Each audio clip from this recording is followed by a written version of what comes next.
Hi guys, it's Sam from Premier again and welcome back for another week of some football skills, okay? So the first thing I need to tell you is make sure that your session that we're about to do is taking place outside somewhere safe where you're not going to damage any cars or any windows, alright? So first of all, today's learning outcome is how to dribble the ball at speed.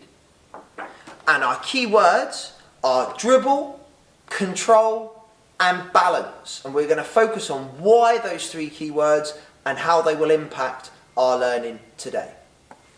So, the session. Again, if you haven't got cones, please do not panic. Shoes, something small, jumpers that you can bunch up together, could be the markers, alright? The distance between the markers, again, you might have to stride out a little bit more if you've got smaller legs than me, is 1, 2, 3, 4, 5. Okay, so 5 steps between each marker. So all Ryan is going to do is he's going to dribble from cone to cone, going round the end and back round. He's going to keep repeating it until I tell him to stop. Off you go, Ryan.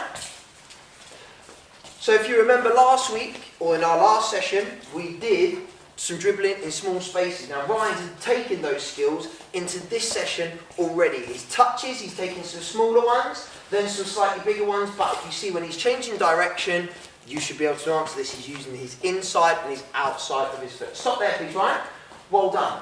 Now, really important when we're dribbling the ball, okay, which is where we travel with the ball, is that we're focusing on what sort of touches we're taking. So between the cones, he can take slightly bigger ones because he can move quicker that way.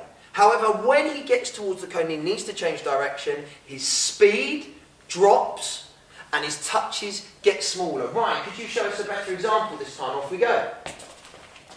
Fantastic, slows down and it speeds up that bigger touch on the way back. He's going to go through once more. Well done, round the cone and back. Fantastic. Now, if you're able to do that without touching the cones and without losing control of the ball, okay, and by varying your speed, you can give yourself a challenge. The challenge is now to put a marker down in between. Again, if you haven't got a cone, it's nothing to worry about. Use something different. So now, Ryan, your objective is to go in and out of the cones like a snake, back, and then back through on the way back, and then stop the ball next to your cone. Are you ready? Yep. Off you go. So now, balance is going to be important. Now, you're probably wondering, why is balance important?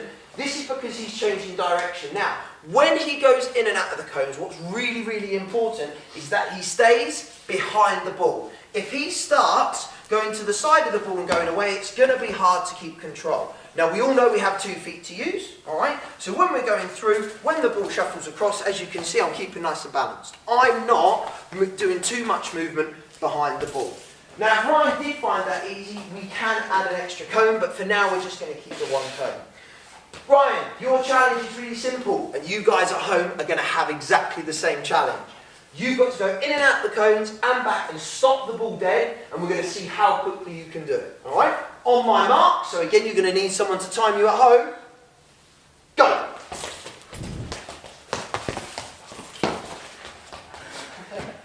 .494. Well done, Ryan. So now he's got his personal best score.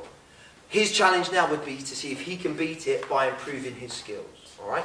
If you still find these exercises easy, first thing you can do is use your weaker foot only. And the final one would be to use the tennis ball. Alright? Give it a go. Let us know how you get on. Cheers, guys!